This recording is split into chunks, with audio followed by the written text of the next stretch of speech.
Requel, reimagine, and remake is the gaslight gatekeep girl boss of media production. Okay, I'm still seeing people shouting into the social media sphere about how The Last of Us Part 1 is controversial because it's a remake of a game that came out less than 10 years ago and has an elevated MSRP to match some of the current gen titles releasing nowadays. First of all, it isn't controversial, it's another C word. Capitalism. The word is capitalism. And guess what? It's working because people are buying it. And I bet like 40% of the people shouting that it's controversial bought it too. That's the point of remakes. In a somewhat unstable marketplace, they're a great way to capture original fans while potentially hooking new players, especially with the graphical and gameplay updates coming along with the game.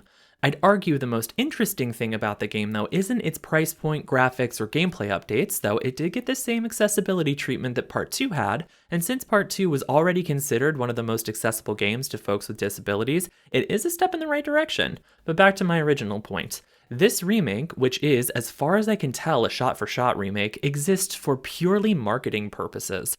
And honestly, I think it's the first time I've seen this much effort put into something that exists specifically for marketing and branding. Let me break down what I mean. The Last of Us Part 1 is a remake of The Last of Us, but it isn't called The Last of Us. It is very specifically called The Last of Us Part 1 to match the title of The Last of Us Part 2. This is a very good branding tactic to make the titles align, and I honestly think it's the main reason we got the remake outside of it being a safe choice since Last of Us, read Naughty Dog stands in general, are loud and proud and would no doubt spend the extra cash to have their game on their PS5 with all the bells and whistles. I believe that branding change will lead to the very smart, actual cash grab, which is the rebranded Last of Us Part 1 and 2 Complete Edition that's inevitably going to come out this holiday season with a pretty high retail price. Updating the graphics and the gameplay mechanics to match the sequel with more sophisticated controls will make a more seamless gaming experience overall, and will undoubtedly attract the folks that didn't want to buy Part 1 by itself, but would like to replay the games together straight through. Even if you don't get got right now, you're likely to get got when you get both games at the same time later on.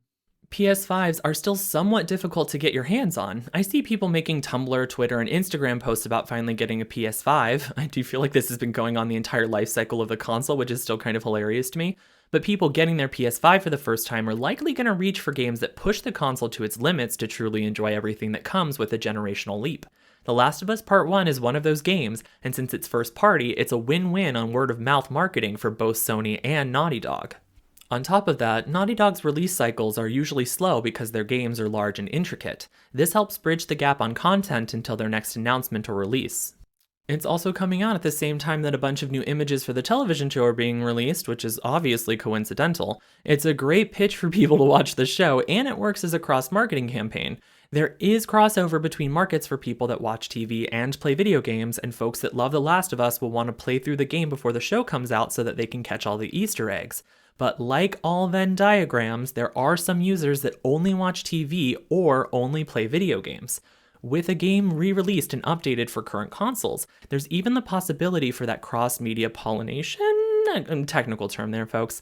With people who love the show wanting to experience the game for the first time, and with better accessibility functions, players that are disabled or need additional help have a lot more options available to them.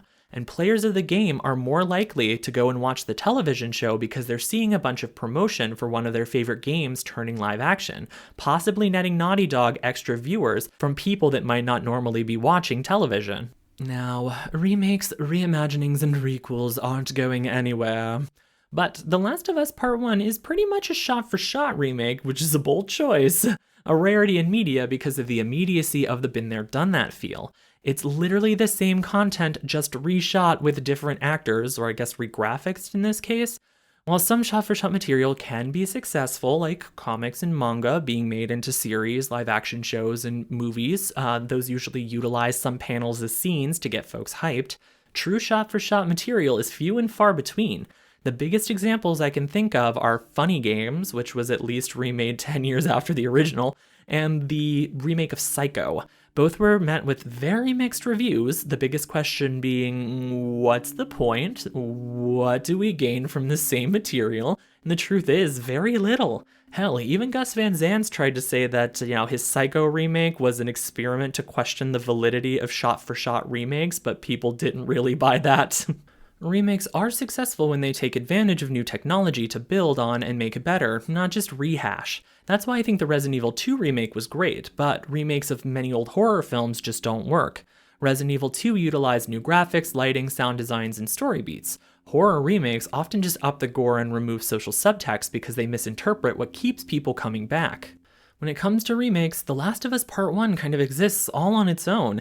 It is literally there just to prop up the media around it. Controversial? No, but certainly a little dubious. Let's hope this isn't the new trend in horror. Remakes, requels, reimagining, rebrand.